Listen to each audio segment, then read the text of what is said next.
Good morning, everybody. Thank you for joining us. My name is Claire. I am the Senior National Representative for Luxembourg here at the CCDCOE. I am also the track chair for the Strat track, and it's my pleasure and it's my honour and my privilege today to be your moderator. What we're going to do is I'm going to give a quick introduction to what the session is about. Then I'll introduce our three speakers. Then they'll each have 5 minutes each to explain the position of their organisation or their research. And then we'll have a guided discussion with some Q&A from the audience, so get thinking, and then we'll have a collective summing up. So why are we here? I think after 2.5 days of CyCon, and if not before, it won't be a surprise to any of you that we're now in a grey zone situation in cyberspace. There's no such thing as peace. We're not having war, but we're in this grey zone of strategic competition, tension, activities below the threshold of armed conflict. And this is very much being typified by the shift in 2018 when the US released their Cyber Command vision of achieving superiority through persistence in cyberspace. And what we're going to look at today is how have we adapted to this grey zone, this situation of unpeace? How should we adapt? It's about who we are, the values that we want to bring forth and project into cyberspace, our capabilities, our intent, and what kind of future we want. We need to get in the driving seat and stay there so we can proactively define our future before somebody else does it for us. Given the fact that cyberspace touches everything, there's never been a more important time to blend all instruments of statecraft and power and also include the whole of society in this. As you well know, some tech companies have significant cyber power, and we need to be able to take that into account and work with it. This is going to test our existing doctrine, our policies, legal framework, and also our approach to safeguarding and protecting human rights online. For many citizens, this concept of grey zone, of unpeace, is over the horizon stuff. So our duties will also include raising their awareness of this and the part they play, because we are all part of this. So let me introduce our speakers. Firstly, we have Christian-Marc Lifländer. He's an old friend of the CCDCOE. He's also, I consider him to be the father of CyCon, because it was one of his ideas that launched this initiative. He's currently head of cyber and hybrid policy at NATO, and is responsible for leading and developing cyber and hybrid policy across the whole of the NATO organization. Our next guest is Dr. Emily Goldman. She's a political scientist and has been an academic for over 20 years. She's currently a strategist at the US Cyber Command, where she directed an action group at the NSA and Cyber Command to write this 2018 command vision of the US Cyber Command, achieve and maintain cyberspace superiority.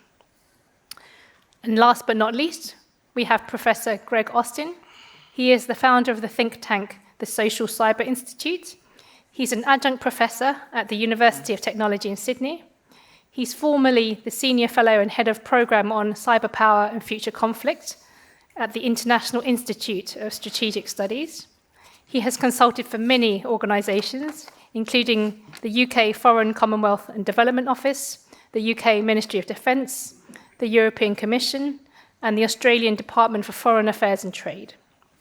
So I'm going to give the floor to you, Christian, for 5 minutes to explain the NATO approach to unpeace. Please, the floor is yours.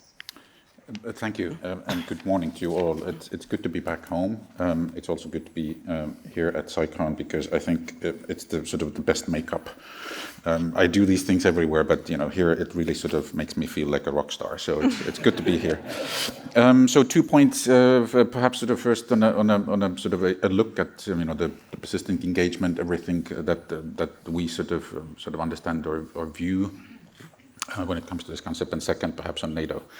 I think now is the time to sort of come out of the closet and be quite honest that I'm a big fan of the persistent engagement, sort of as a mindset, because I think there are a couple of elements that really sort of play a role. Of course, sort of resilience is an important part. But when I look at sort of resilience as a strategy going forward, I think it's going to be somewhat limiting in this regard. It is important, I think, anticipated resilience. I think the work, Emily, you have done is sort of important in this regard, but quite often they do not shape the adversary behavior. It is about sort of denying the benefit, but they tend to be somewhat sort of reactive in their nature, so a bit of a reactive posture in this regard. So that's why sort of resilience, it is important. And let me be very honest, when I look at what's happening, quite often it's not the exotic zero-day vulnerabilities that people are using in order to get what they want. It's the basics that need to be done. So resilience is important, but I think sort of once again, taking a longer term perspective of how to shape the behavior, I think more needs to be added to it. So we sort of, from my perspective, you certainly do not want to sort of surrender initiative persistence to an adversary, and I think that's important. So you cannot defend everything everywhere all of the time. I think there's a sort of proactive element to it. Let me also quickly mention sort of when I look at the sort of existing frameworks that we have put in place, because these are the rules of the road, right? I mean, sort of things that we have agreed. This is how we will play ball. This is how we do things.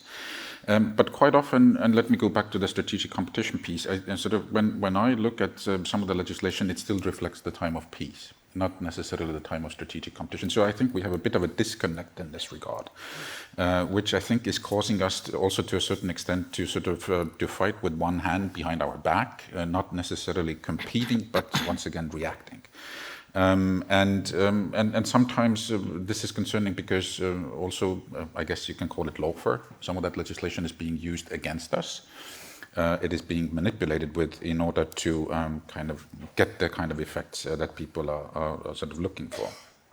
And the very last piece, when it comes to the sort of, I guess the sort of the NATO piece, okay, if you're the believer, if you agree with the hypothesis of the Unpeace, that it's sort of permanently contested environment, cyberspace, and it's about the sort of a long-term operational cycles. It's not necessarily about the digital Pearl Harbor. Then I think it's important, and that's what we've been looking at, for military to be included. Military needs to be part of the picture, because if there's, I mean, the conventional thinking in the past was like it's like peace, crisis, conflict. But if we're not at peace, if we're at competition, then sort of military might or could be invited to play a role, and there's no magical handover. So you cannot sort of automatically assume that the military is going to be there if they haven't been part of the picture from the get-go. And then we can debate, what role for, the military could play, and sort of at different stages, competition, crisis, conflict. But I think what matters for us here, and I'm sure you sort of heard the Assistant Secretary General sort of early this week as well, is that it's secure, Supreme Allied Command Europe. It's the secure AOR. It's basically being able to support the missions that need to be taken. When you look at pre-positioning, when you look at what's happening in networks, it's not necessarily given that, for example, reception staging or onward movement would not be affected. It is. So military, I think, for us needs to be part of the picture so as to understand the risk and, if need be, also manage the risk, but then sort of collectively or in a coordinated manner, coordinated fashion with allies in this regard. And that's why sort of looking ahead, I guess, over the horizon, let's see. I mean, the decision still needs to be made for the center to be established and all of the things to kick into motion. But I think to go back to where I started, a lot of it still is about sort of not only sort of sticking to resilience as a strategy, but going forward also figuring out how can we be more proactive? How can we shape adversaries' behavior? I think there are going to be sort of different ways of how to skin that cat, protecting national equities. I think we can do that. Actually, we have a pretty good track record. I mean, if you remember, a long time ago, we created NATO Special Forces headquarters. It was an MOU organization. We made sure that the command and control was there, but sort of it was kind of, I guess, the Kevin Costner movie, The Field of Dreams, build it and they will come. And allies did come to the extent that Special Forces headquarters is now part of the command structure. So I think we have a track record, we know how to do it, and I think NATO is an excellent platform for that. But granted, I think many of the practicalities still need to be figured out of what that proactive means and how to do that in a NATO setting. Thank you. Thank you very much, Christian. Next, I'm going to move to Greg. He's going to give us a perspective from the Indo-Pacific. Please, Greg, the floor is yours. Yeah, thank you, Claire. Good morning, ladies and gentlemen. Great pleasure to be here. I'd like to just make some broad, overarching comments about the trends in development of military cyberspace capability, largely in the context of reaction to the cyber operations in the Russia-Ukraine war. I'll just quickly say something about the European scene before moving more quickly away.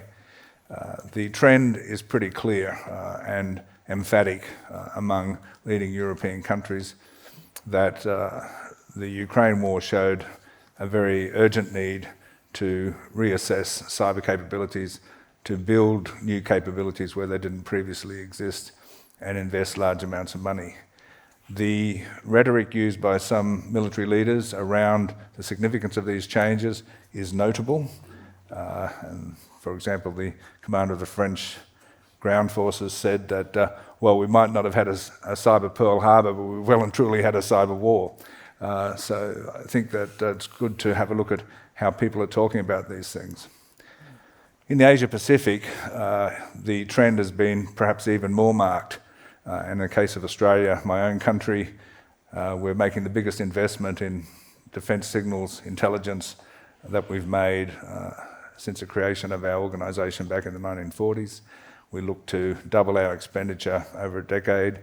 We look to almost doubling our size of our Signals Directorate in their capabilities.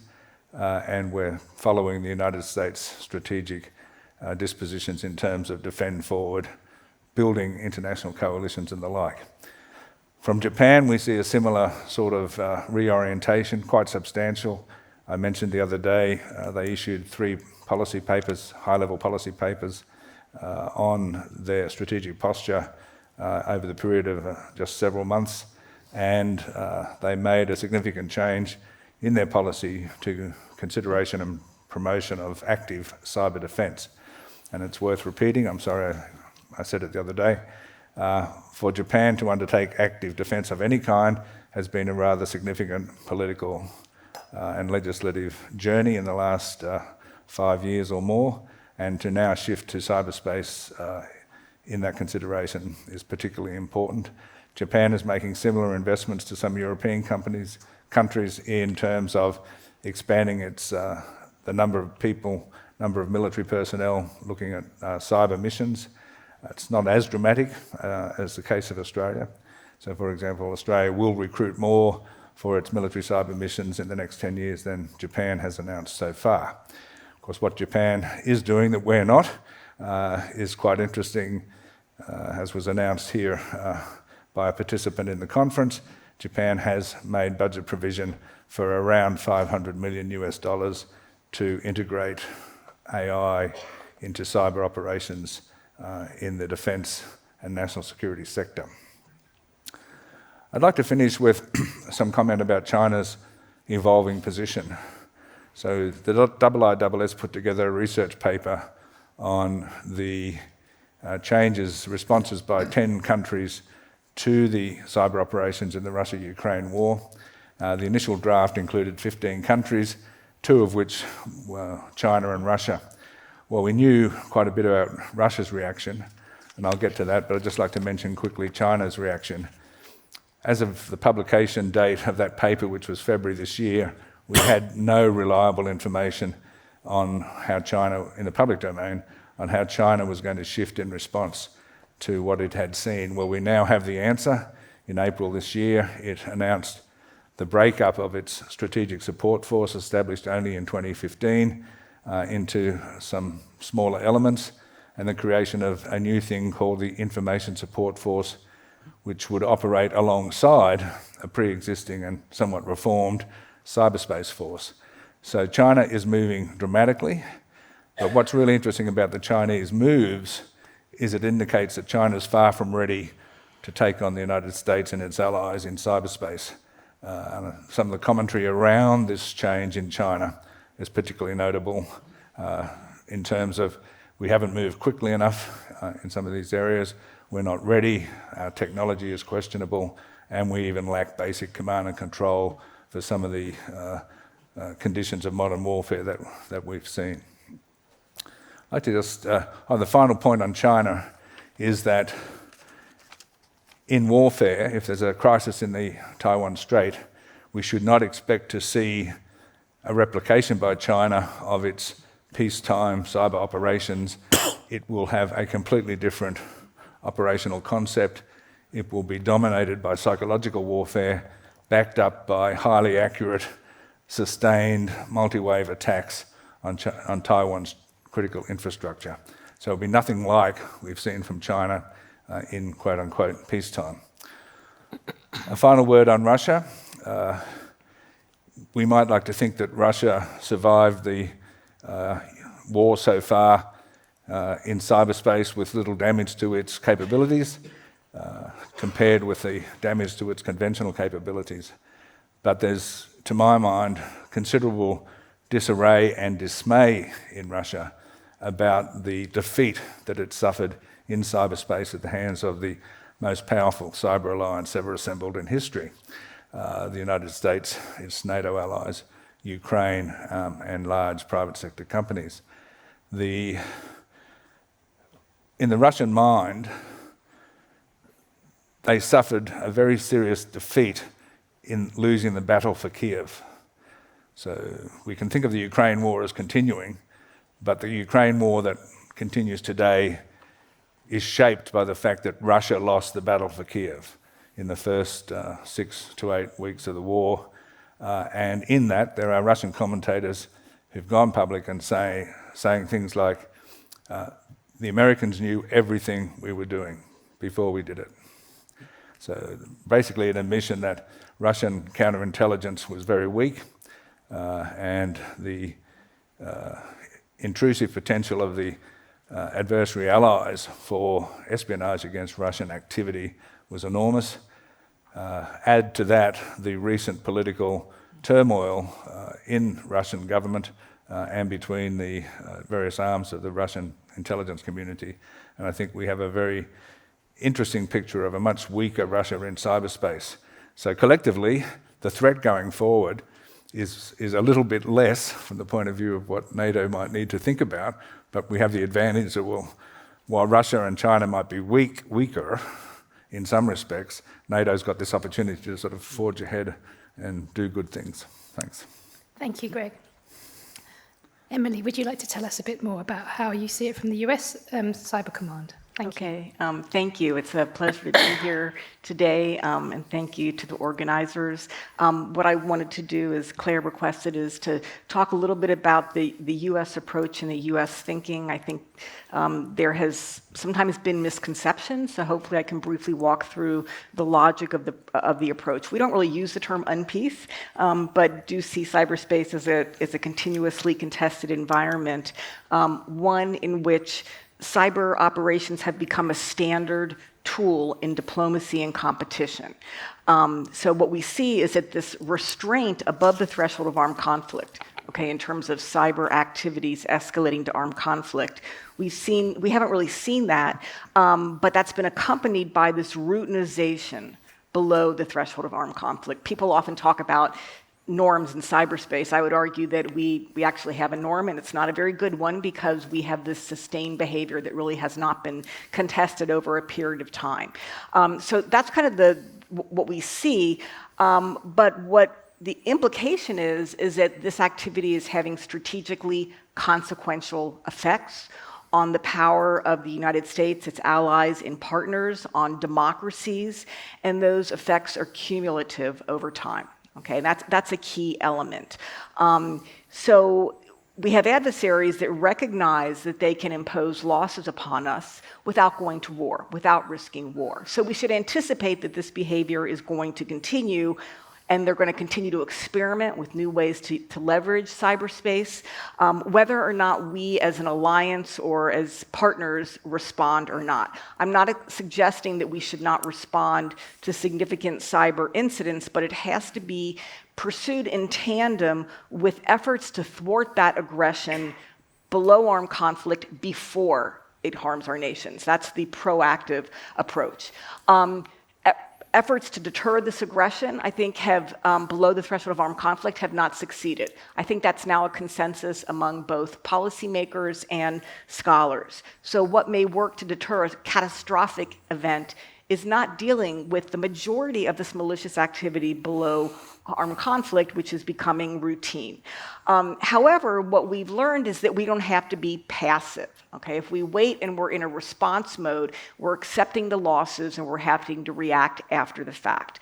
What we can do is we can preclude and we can disrupt and we can contest this behavior without escalating to armed conflict. So that's kind of like the sort of the logic behind the framework that emerged out of US thinking on this, and the idea is that the way we talk about it now is the need for a campaigning approach, competing with adversaries now continuously and proactively to both reduce that strategic loss in competition, think election security interference. I mean, election interference, that's one that we all face. But also as a way to set conditions now for a potential crisis or conflict so that the conditions are in our favor versus in the adversary's favor. I mean, this is really insights that have come from reflecting upon the onset of the war between Russia and Ukraine. So this is what we call persistent engagement. It's this notion of campaigning. I would say that as much as it's about shaping behavior in the long term, it's really about setting the conditions, right, so that the adversary cannot succeed. And, you know, there's a recognition that we have to do this collaboratively with partners to align to whatever their sensibilities are, whatever their, their resources, their legal policy environments, but it's really about a proactive mindset. And this is what we introduced really in 2018. And I think that between 2018 and 2021, we were a lot more active, and we learned a lot about sort of how to do this, how to work with partners on this, the critical role of sharing insights and information with partners and with the private sector, the fact that in order to scale, to deal with these challenges, we can't do it alone, we need to do it in partnership, but collectively, we have to persistently, as Christian remarked, seize the initiative, all right, to really drive the dynamics, because if we are not driving them, someone else is. If we're not setting the conditions, they are being set by our adversaries.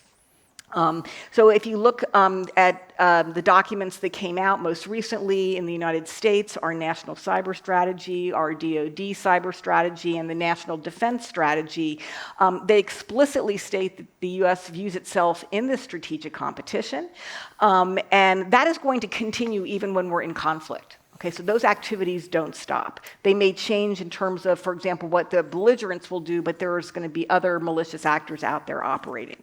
And what we have to do is create a situation where adversaries cannot sustain that behavior. We don't think we can eliminate all of it. What we want to try to do is disrupt that which is strategically consequential.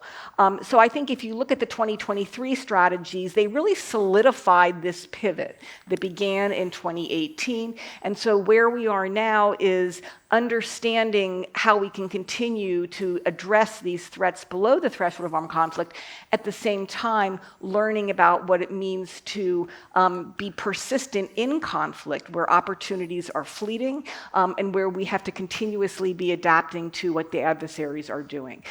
So we're really kind of operationalizing the campaigning approach now, and thinking about what does it mean to set conditions so they're favorable for the U.S., its allies and partners, unfavorable for adversaries, and managing partnerships and working with allies and partners and in industry and in academia is really a critical element of setting those conditions.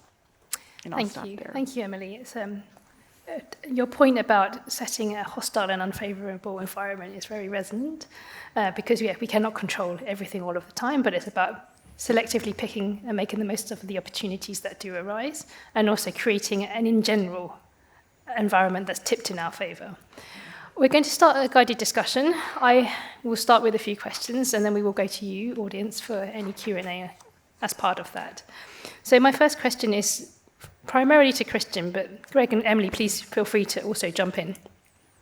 Emily has talked about creating this unfavourable environment, a campaigning approach, and how the US works with allies and partners. Of course, the NATO Alliance of 32 is one such collective ally, individually and as a grouping. But of course, in NATO, it's a consensus-based decision-making organization.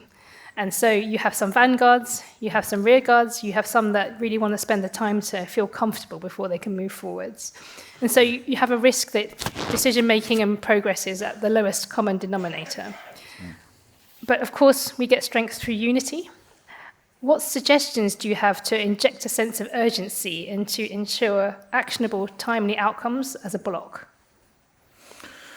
Yeah, by the way, I think sort of things will happen at different levels, at different speeds. When it comes to the sort of the persistent engagement mindset, I think US is already doing it. It's not something that you're waiting for allies to accept or approve or implement themselves. So there is role for unilateral action. I think there's also role for coalitions in this regard, for bilateral action, etc. And then, of course, you have allies at 32. And I think sort of the way to think about that problem is that you can solve different problems at different levels in different ways. But they're not mutually exclusive. I think they are complementary in this regard. By the way, when I look at sort of the past behavior and past examples, at one point we had quite huge differences of opinion about OCO, offensive capabilities. To the extent that, it was a split verdict. I mean, people had different opinions, and it took us some time to come to grips with it, and until the whole concept of sovereign cyber effects provided voluntarily by allies, SCEPFA, what a mouthful, until it emerged and people became comfortable with it. So that's why, to me, I think the way to think about the issue, the way to approach it, is once again different layers. They provide you with different answers in this regard. Yes, some perhaps are more comfortable, also because of legislative reasons, the kind of frameworks that they have put in place. Some will perhaps sort of implement it in different ways. I think there's a need to accommodate all that, but I think what my my experience tells me is that at one point you almost need a connecting tissue where this sort of comes together, where you can discuss issues. I mean, if you want to sort of also coordinate them and what have you. But if you leave the competition mindset to individual nations themselves, and then what you're introducing is a fragmentation. And I'm not so sure that this competition is going to work in the long term. I think it's going to be a bit ad hoc and not as systemic as you would want this to be. So that's why I think there's value in the platform, but I think you shouldn't sort of how to put it. There are certain expectations that you should have for things that can be delivered at 32 and things that can be delivered perhaps in coalitions, etc. And that's why, to me, as I sort of think through the problem, there's room for action. There's room for creating that new reality on the ground, and there's room for allied decision at 32 in order to sort of codify the best practice and what is it that we all can sort of feel comfortable with and can agree with. So that's why, to me, NATO as a platform, it's not going to be a panacea, but I think it's as close to what we have to a sort of a common platform where we can exchange ideas, best practice, and come to a common sort of agreement as to sort of what is it that we can do collectively. Never mind sort of the things that can and should be done individually. Thank you.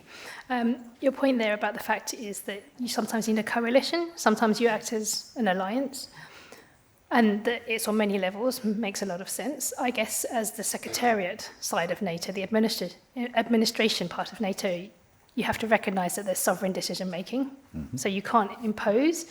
My question here then would be, how is NATO helping develop those conversations, introduce concepts, and hopefully lead to a cognitive opening where governments are more likely to take action sooner rather than later? Is that kind of thing going on in NATO, unofficially or officially? Two answers to that. At one point, we sort of woke up to the issue that, well, the UNGG was happening, a group of governmental experts, and we had these differences of opinion. If you remember, I mean, I think it's still there, sort of the split, right? I mean, as to the rules of the road, what's the sort of the norms for cyberspace? And of course, I guess our position was always there's no need for anything new. I mean, existing body of international law applies. And then at one point, we faced this criticism. Well, okay, fine, you make this sort of statements that, this existing body of international law applies, but what does it actually mean? And then helpfully, this organization, CCDCOE, stepped in with the Tallinn Manual, Mike Schmidt and all that jazz, Tallinn Manual 1.0, 2.0. Okay, black letter rules, still differences of opinion among experts, but it helped to advance the conversation. And I think it also helped to advance our position in the UN in this regard, in all of these sort of deliberations as to sort of what the future of cyberspace should look like. So I think there's room for events like this, where we need to have that conversation and explore new thinking and doctrines. Because I think there needs to be space for that. Trust me, when it comes to decision making at the NATO headquarters, there's not a whole lot of room for sort of interesting out-of-the-box thinking. It's about making decisions on a daily basis. So there's room for sort of, I guess, events like this and for entities like the CCDCOE to advance our thinking in this regard. But sort of moving on to NATO, I think there are quite a lot of the things that NATO can do in order to facilitate the understanding of it. Of course, I can tell you, bottom line, kind of like with the international law piece that I just mentioned, it is about state behavior. I think it's all esoteric, it's all sort of almost philosophical until we actually understand what does it mean in practical terms. In other words, it's about precedents. And here, of course, I think when it comes to the PE and all of the activities associated with it, I think many of us are looking for that state behavior of how to compete in that space, so as to understand better also how the platform can be used. At the end of the day, NATO is a reflection of allies. It doesn't substitute the allies. And that's why I think the state behavior also, when it comes to sort of how to compete, what elements to use, I think we're going to be quite keen to learn from that. Perhaps there are elements that make it to NATO, there are perhaps elements that will not make it to NATO. But I think that's the dynamic that's going to be. I mean, NATO rarely does this sort of revolutionary stuff. We usually evolve over time and follow state practice after it has emerged. So I think it's the same here when it comes to competition and sort of the PE, looking at sort of how this can then sort of find its way at one point to the NATO setting. So I think it's for the states to create that practice. Mm-hmm. Yes, it sounds like a good balance in the sense that states keep their sovereignty, they make their decisions, and NATO really supports them to work together. Yeah. Thank you. Greg, there is no such thing as NATO on your side of the world yet. Have you seen any evidence of countries coming together to work collectively against this issue of Unpeace? Well, thank you, Claire. The events in cyberspace have in fact created a degree of regional cohesion which would have been 10 years ago somewhat surprising. I think that's best demonstrated by the existence of the Quad, Japan, India, the United States and Australia. Of course, Japan and the United States were very closely linked, Australia and the United States as well, but to bring India into a grouping which is talking about critical technology policy, India in 2011 expressed an interest in becoming one of the trusted community in cyberspace, by which it meant the Five Eyes. Well, that was never going to happen, but we've seen this rather interesting evolution. Japan and Australia have been very robust in their effort to come alongside NATO. So even though there's no sort of formal relationships in the Asia-Pacific that look like NATO, they exist on a de facto basis to some degree. Of course, Japan is relatively underdeveloped compared with, say, Australia in terms of its relationships with the Five Eyes. But the foundations for international collaboration are extremely positive and have been building. So I think that in the same way that Christian talked about informal coalitions within NATO, well, there's a range of activity going on, certainly with Australia, unpublished, I guess, but the disposition of Japan to actively support and to come alongside broader Western alliance interests is profound. Thank you for that. So Emily, you mentioned the willingness and the desire of the US to work with allies and partners to strengthen collectively all of our action in cyberspace, because we think in a similar vein. Could you give some more examples of how the US is working with allies and partners so that we are better aligned and better use our capabilities together? Yes, I will, and I just want to just kind of open up everyone's sort of thinking that sometimes being proactive gets conflated with being destructive or being offensive, okay? And it's really, there's a lot that can be done that does not involve those types of activities, okay? So consider right before the Russia-Ukraine war, the release of intelligence about what Russia was doing, okay? I mean, and we learned about the power of information exposure, right, to change the conditions under which we would go to fight by helping to bolster the alliance.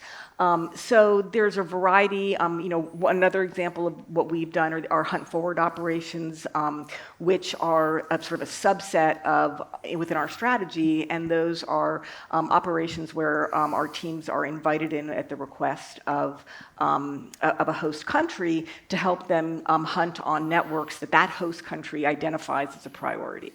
And what we see is by doing that, I mean, that's purely defensive, sitting side by side with their operators and sharing TTPs, is that in a way it takes away terrain from the adversary. Okay, because those activities, as we have already discussed, are intelligence driven from the US's perspective. Okay, so those are going to be areas where we believe that that our adversaries are very active, right? And so it benefits both the partner and also both the United States, right? So once again, this is another example of setting the conditions, being proactive, being anticipatory, but it's not about being destructive or being offensive. So I think there's a recognition that, look, countries have different domestic political structures, different time, different timelines. Okay, like in some cases, it can take a very long time to make a decision, right?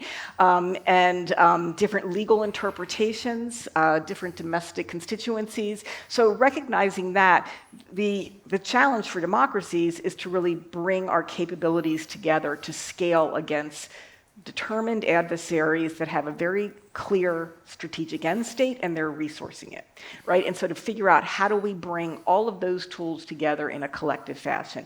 And there was a time where in the United States, the military was not involved in those sorts of activities, and that was really the pivot in 2018, which said we need to be able to scale, and we need to have all of the capabilities on the table because we are experiencing collectively strategic losses militarily, economically, politically, and it's, we often talk about, fighting and winning the war, but we have to also recognize that we have adversaries whose doctrine says that they want to win without fighting.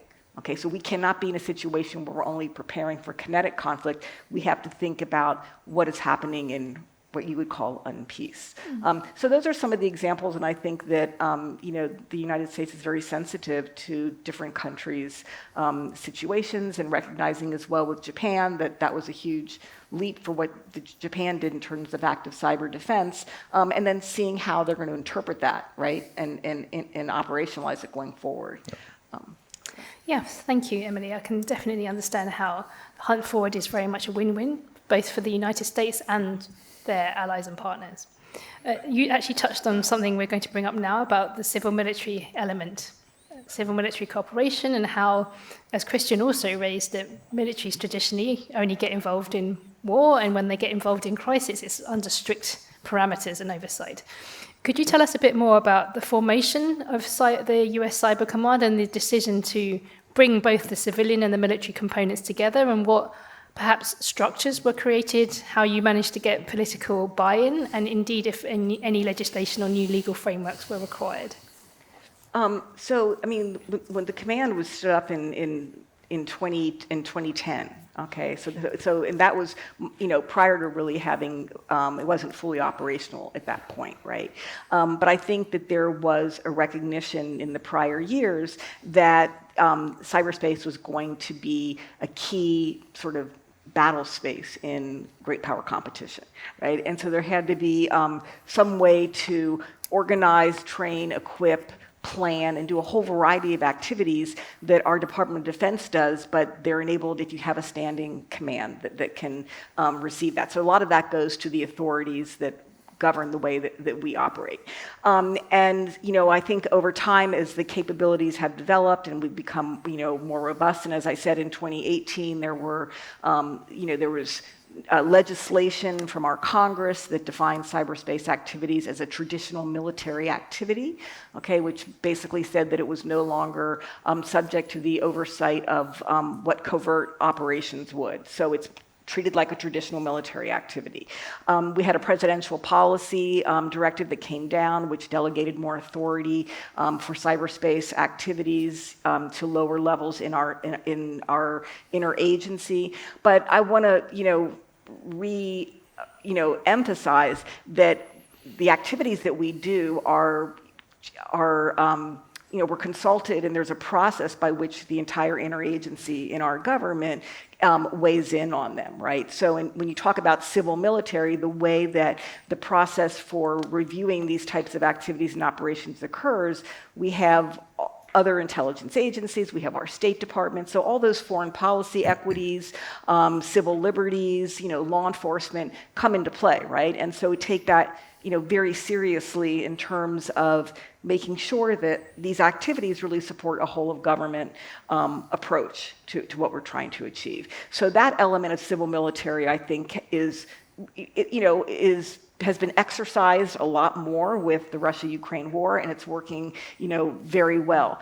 The other part of civil military is how do you bring in the private sector, right? And, we have a variety of different relationships with the private sector. The National Security Agency has a program, the Cyber Command does, CISA has a program. So I think there's, a recognition that that the private sector is really a critical element in this equation.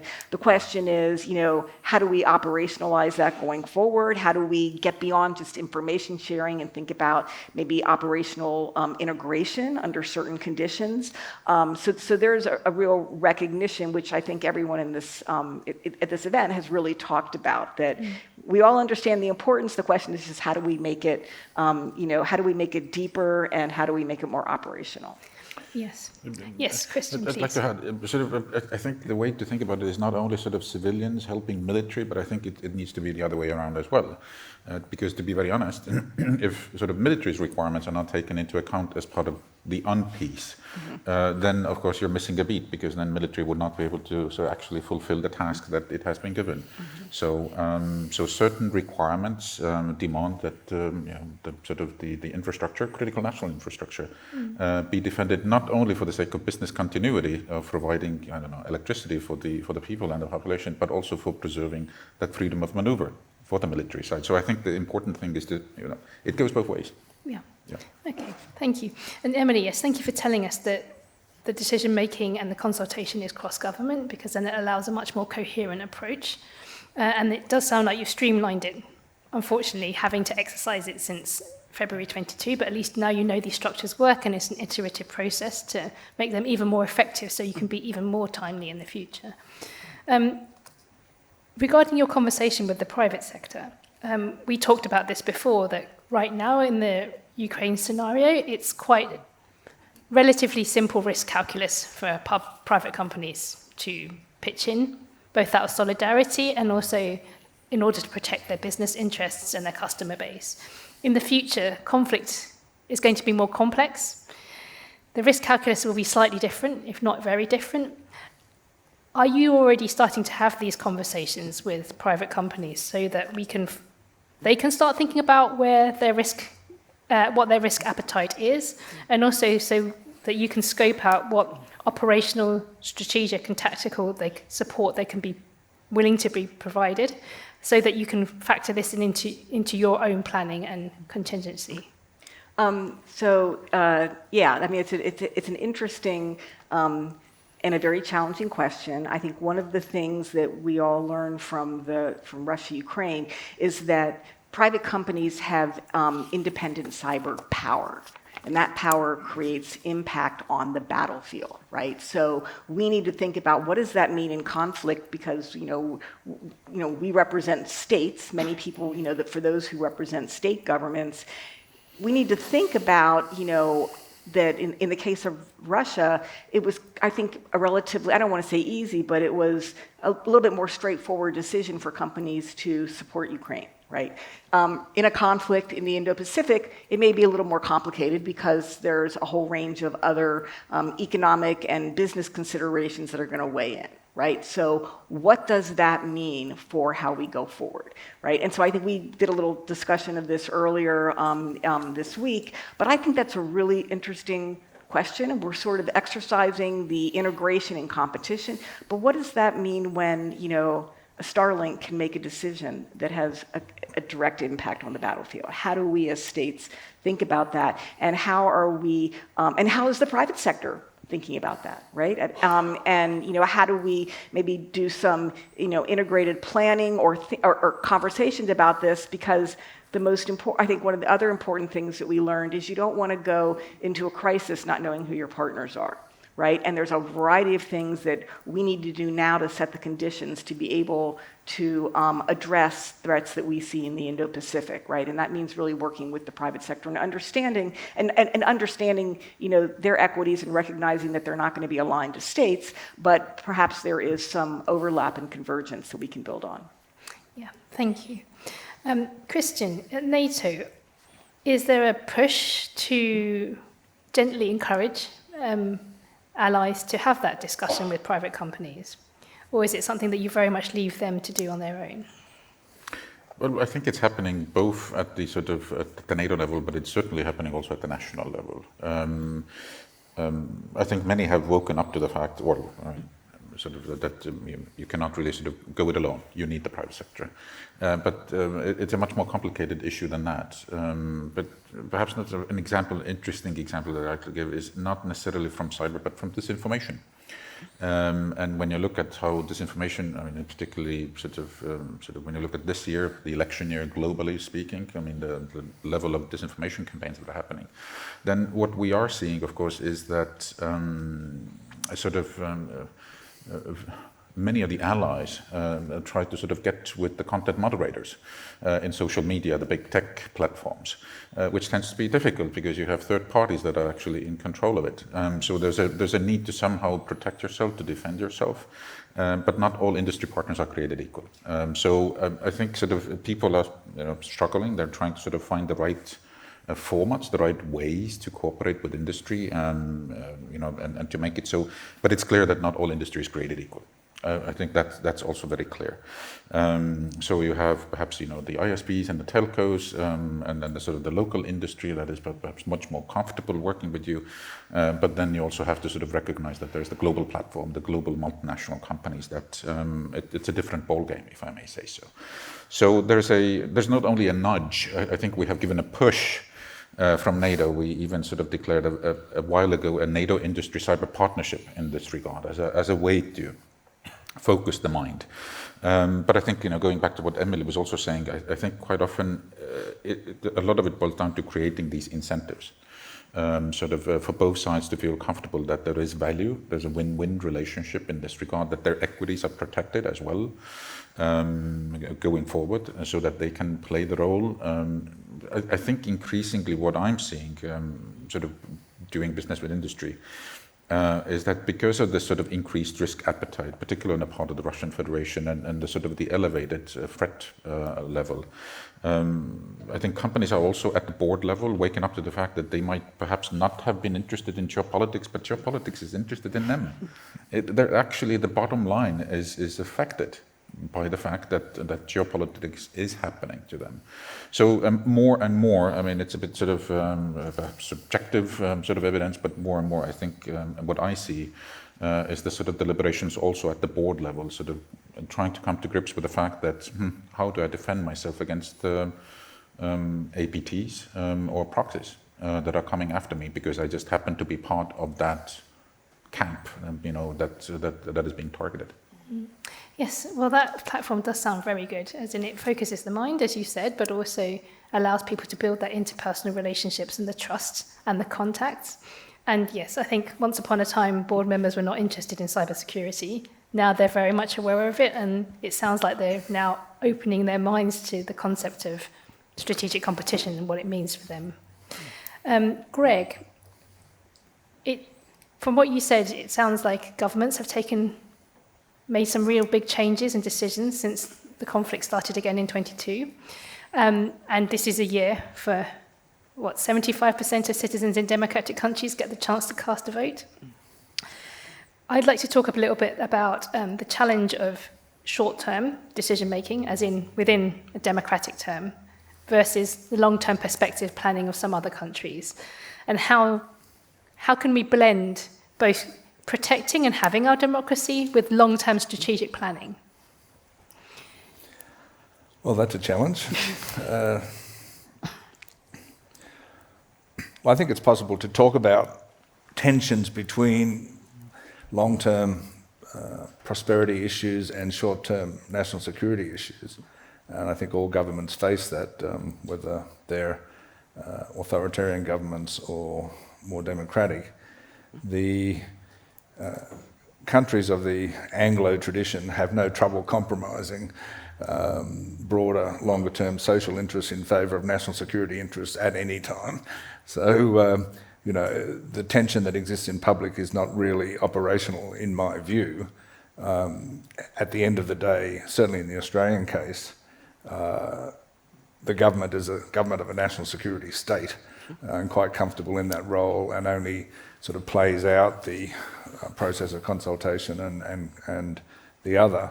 That may be a slight exaggeration, but certainly it's a view of quite a few scholars around the world that tension between the national security state in the West and the societal interest is not as sort of balanced and negotiated as it might well be, which is why people like Edward Snowden did what they did.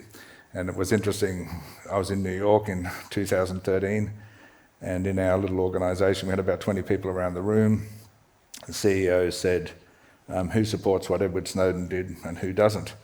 And the people who didn't support it were all old, and the people who did support what Snowden did were all young. So it's a bit of a digression. I think that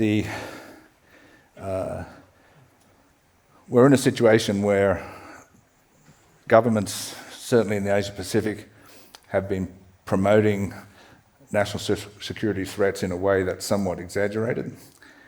Certainly China is a threat in all sorts of interesting and dangerous ways, but it's not the sort of threat that either the United States government or the Chinese or the Australian government says it is, in my view. It's much weaker internally, so they've only just in the past 12 months sacked their foreign minister and their defence minister and replaced the head of the Strategic Support Force, who was under a cloud of suspicion for corruption. These are not insignificant sorts of things. But more importantly, in the case of China, and talking about where the corporations sit,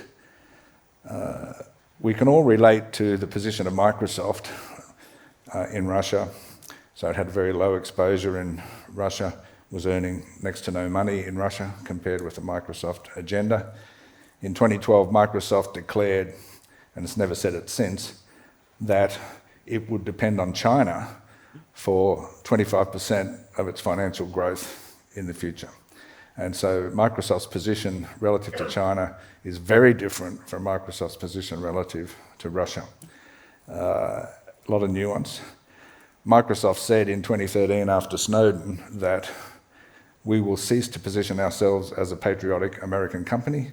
We happen to be based in the United States, but we'll deal with all governments equally and protect their confidential data equally. So that's one thing. The really big difference between the Russia situation and private sector and the China situation in the private sector is in financial services. Trillions of dollars are traded every day between the United States and China through the financial services sector, through a range of instruments. That process is supported by cybersecurity companies on both sides. The decoupling argument we had about China and the transfer of technologies to China was one thing, but it never really addressed the deep integration of the financial services market. There'd be a real challenge for these hugely wealthy financial services corporations in the United States to deal with an interruption to this daily trillion dollar flow of capital through various instruments and normal bank transfers. So a long-winded answer perhaps, a bit rambling, but it's not as sort of straightforward as we've luckily been able to sort of see in the Ukraine-Russia case. Yes. Emily, is there anything you'd like to say to that? No, I mean, I think that that's I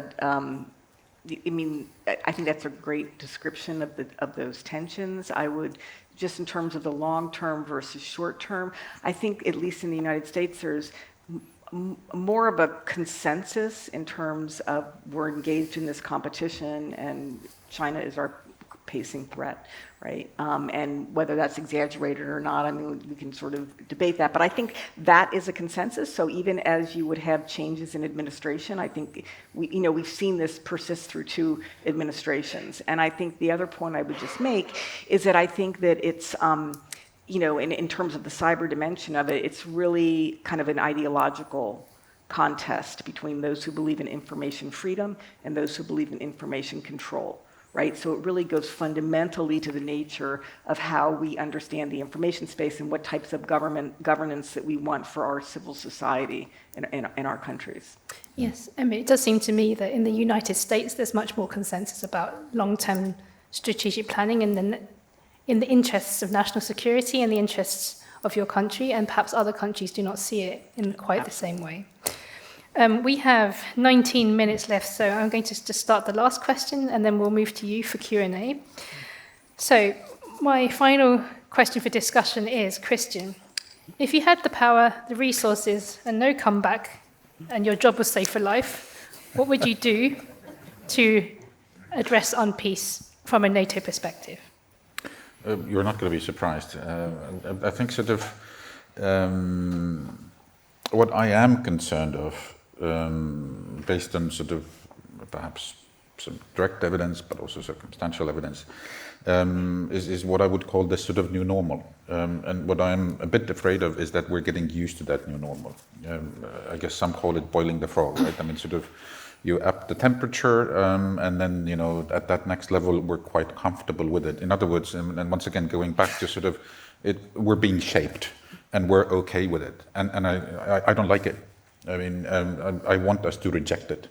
So if I had the resources, the mandates, king for a day or whatever, I think, I would try to reject that new normal. Because going back also to what Emily said, I mean, these sort of, they take a long time. I mean, they tend to be, yes, cumulative. But then, I mean, if you go along with it, then at one point, you will run out of options. You're kind of painting yourself into a corner. So that's why I think we need to reject that new normal, and instead of just sort of being passive and then being shaped, I would like us to be more proactive. Thank you. Emily? So I think that what I would do is I would hope that we could get decision makers and stakeholders into the mindset that they have a bias for speed, agility, and synergy. Okay, so anything, I mean, any decision that you come across, the question is, at least in the cyber domain, are you creating synergy or are you creating segmentation, right? Or you basically, it's a deeply interconnected space. We are all integrated in a way that is ubiquitous, and yet we have governments and organizations that like to divide roles, responsibilities, and that puts us at a disadvantage. And so speed, agility, synergy, if that can be front and center, I would be very happy. Yes, I think a lot of the struggles that we've been talking about today would be easily solved if we had a hive mind. Greg, the Borg. Yeah, Greg, what would you do? Well, I think I'd like to promote greater attention to detailed analysis of Russian and Chinese society and politics. I think it's sort of declined somewhat. That's sort of understandable for a number of reasons, but take the case of the Australian government for the moment. For 3 or 4 years, it's been saying that Australia faces the most threatening security situation since 1945. And that's complete rubbish. It's almost so rubbishy, it's not funny. Leading US figures don't say that. They say since the end of the Cold War. I think that that's quite a difference. And the Australian government in particular is quite partial to these extreme judgments and statements. But so too are some of Australia's partners and allies. And I think that it behoves us to pay much more attention to the detail of what's going on that undermines the strength of power projection of our adversaries. So I think it's really an important issue. Not enough attention is paid to this process of exaggeration of threat and what its importance is. The good news is that it promotes urgent reaction from Australia's partners and allies in cyberspace, so that's a good thing, but we're building it on sort of false mirages of how threatening and how dangerous, especially China, is. Thank you. So, Q&A. Who would like to be the first? I see a gentleman there. Yes, thank you. Please state your name and your affiliation. Sure. Thanks for the fantastic panel. Josh Gold, now with NATO HQ. I'm a cyber threat analyst. Both Professor Goldman and Christian hinted at this, and I thought it would be worth exploring a bit further. But we've been talking about cyber conflict, cyber defense.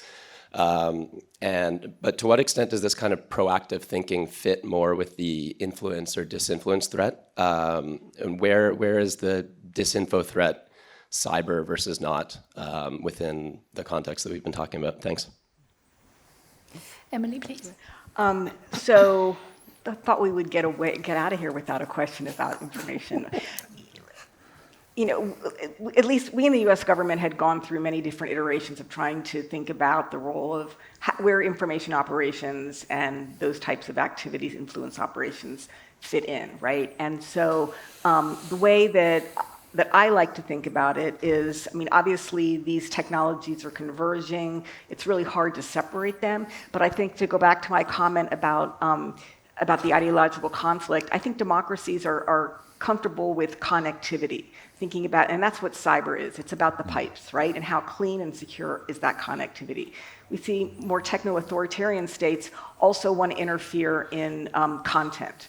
And I think democracies would prefer not to do that unless it was some sort of extreme like child pornography or something that, you know, there's a consensus on. And then the third element of the information space is cognition. And I think we see that, you know, China in particular is thinking in terms of cognitive warfare and cognitive influence. So I think there's a difference between how our different political systems view what is the appropriate role of government in that space, right?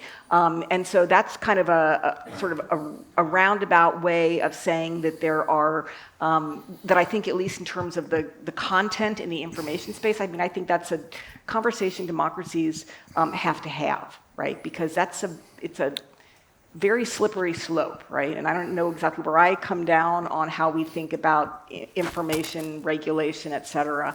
But I think that those divisions are kind of one way to think about where there's consensus and where there isn't, and how the systems view it differently. Yeah, I think the line is becoming a bit blurred. I mean, I sometimes call my team sort of a hybrid or hybrid team. I do cyber and hybrid, so I do disinformation and I do sort of cyber. So there's an overlap in this regard. There's an interesting state practice that is emerging, and I think it's piggybacking actually on what we did on cyber. When you look at, for example, some of the use cases, stuff that you have from Viginum in France, I mean, they're kind of modeling their behavior in terms of understanding what's happening with the disinformation campaigns based on the Lockheed Martin's kill chain, right? That we've been using in cyber forever. So there's also a disinformation kill chain. So there are ways of how to actually understand who's doing and what are they doing to you, and then sort of collate that with other intelligence information in order to understand the funding and the rest of it. So I think there's an overlap, but there's still sort of also differences between these two fields. But I think there needs to be sort of a greater cross-fertilization between the two. In some ways, I tell you, we shouldn't be surprised. I remember when I started to deal with cyber, and there was this sort of existential angst, almost like, what is the definition of cyber? We cannot do anything until we have sort of come to an agreement on definition. Well, if we did that, we would have still been discussing it until the cows come home. But when you look at the China and Russia model, for them the cognitive part, disinformation, this has been part of cyber all along. Mm-hmm. I mean, that's what they've been doing all along. So in many ways we shouldn't really be surprised that they operate that way. I think the question we need to answer is once again of sort of how to understand that and how to defend ourselves. Mm-hmm. I mean, Emily already gave you some top tips. There are ways. I mean, pre-bunking, for example. There are ways how we can also play that game, of not necessarily just sitting back and waiting for bad things to happen to us. So I do believe we also need to shape that space instead of just sort of being shaped by the other side. But I still think that despite the overlap, there are also sort of differences between the two fields. Thank you. Greg, is there anything you'd like to add to that? Except to say that I agree totally. Russia and China are coming for us with psychological warfare more than they're coming for us with cyber operations that will damage our critical infrastructure. That's how I feel about it. Well, that's also simplifying, good to know. It's not it's not this centre's part of expertise, but we might actually have a panel next year on more of this kind of subject, because it'd be really good to unpack that. And also, whilst we're very busy in this setting focusing on the cyber aspects, there is also an adjunct part which is very important as well. Another question? Yes, this gentleman, lady here. Sorry, I can't see very well. Good morning, afternoon, sorry, don't know what time it is. Isabella Durig, United States Military Academy. My question was, it's kind of 3 parts. Is China looking at Russia's war in Ukraine as their here's what not to do for their future quote-unquote reacquisition of Taiwan? If so, what lessons do you think they're heeding from Russia's successes and failures? And what lessons do you think they will not learn that we'll be able to take note or advantage of in order to help shape our response to our adversaries' plans? Thank you. Emily, would you like to start? I think we should Greg go first. Well, thanks for the question. As I mentioned, it was very hard to discern from the public domain what the Chinese leaders were thinking about the lessons of the war. In the end, they made a major adjustment to their structures for information warfare. They created a new force called the Information Support Force, which seems, it's very unclear, but to my mind, it looks like it's going to be replicating Cyber Command with the old network support force dropping back to replicate the United States DODIN capability, that's sort of basically systems for the armed forces. I think the lessons that Chinese would learn would be more in political warfare and what's involved, and psychological warfare. There is some indication that the Chinese might be learning from what Russia's been doing in terms of psychological operations against members of NATO because of their support for Ukraine. But certainly, one thing that the Chinese will learn from Ukraine is that Russia failed miserably to co-opt the people it had paid in Ukraine to be its agents in the event of this war. They didn't come across. China almost certainly pays lots of people in Taiwan to just stand by and wait for the order. It's a policy they used in Hong Kong. And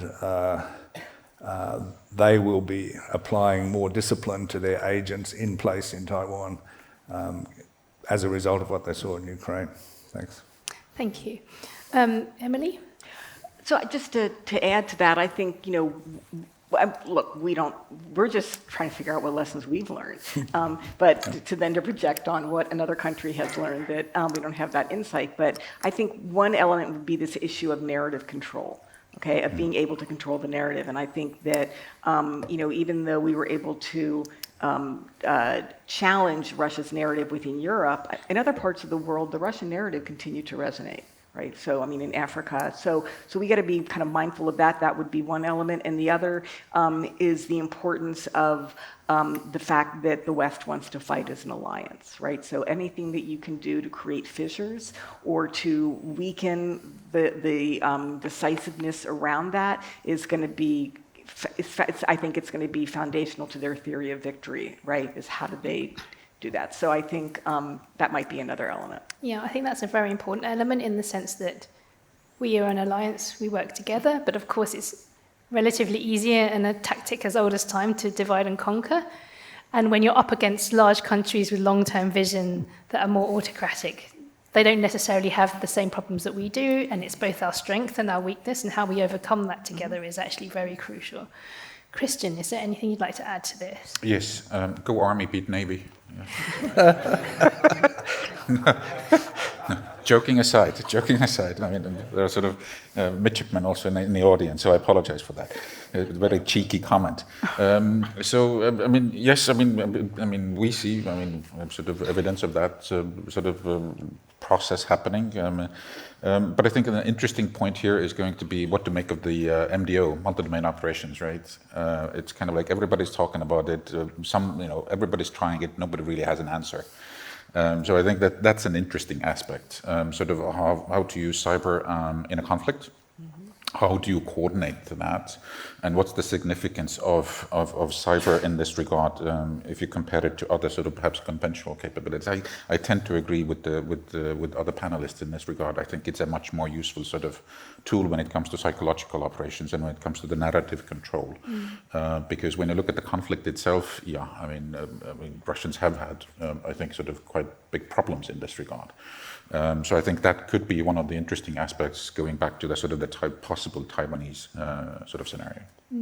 Yes, it sounds very much like we need to find our own way of influencing the information space, but according to our values, and that is still allowing for the freedom of thought and discussion that we hold so dear. So we have 4 minutes left even. Our visiting scholars have prepared a Mentimeter, because I would like you, audience, to tell us what is your takeaway from today's session while I just do a summing up. So please go ahead, use menti.com and put in the code, which is currently hidden. Yeah, there. Please follow the instructions. Be brief.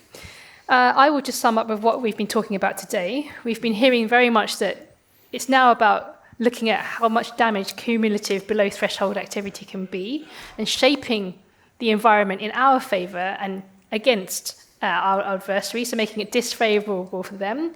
It's about keeping our agility to exploit the opportunities that come across. It's about working together and having that speed, agility and synergy both with public sector governments but also with the private sector. If needed, certain organisations can give a gentle nudge or even a shove so people to start thinking how to do this together. And that actually, we've been talking a lot about cyber, but control of the information space is also quite important because, we are human, we like storytelling, we have imagination. In many ways, disinformation is a lot more compelling for your average citizen than what goes on in cyberspace to them, because it's still a place that you can't see, of ones and zeros. It's not quite capturing the imagination in the same way. So what have you got? Yes? A good quote from me there about our strength and our vulnerabilities. We shouldn't yes, go on. Very good use of emoji there. Last time we did this, we had a lot of onions, but now it's the animals. Thank you. Yes, private companies do have significant power. I think some of our sponsors in the room will know this. Please be responsible. Yes, very good. That echoing what Emily said about being proactive does not mean offensive cyber action. Managing risks with private companies, indeed. Yep. Very good. A lot of likes here. Oh, Christian, I think you have a new fan. Oh, Christian, you got a fan. Yeah, please come to me afterwards. That's so sweet. Yep. Cumulative acts increase the likelihood of unpeace and the importance of psychops again. Well, so thank you very much, all of you, for coming, for participating, for being such good sports. I'd really like to thank our panelists. Greg, from coming all the way from Australia. Emily, coming almost as far from the United States. Christian, coming from Brussels, even though you're coming home. I'd also like to thank our 2 visiting scholars, Susie and Nora, for helping with the Mentimeter. We're going to close this session now. We're going to have a short coffee break so we can rearrange the room for closing remarks and our closing keynote. As one of the organisers of this conference, I would also just like to encourage you to leave us some feedback. Hopefully from around lunchtime, you'll see QR codes flashed up on the screens around the hotel, and also we will put a QR code on the website. Please give us your feedbacks and your observations so that we can make this even better for next year. Thank you very much. Thank you.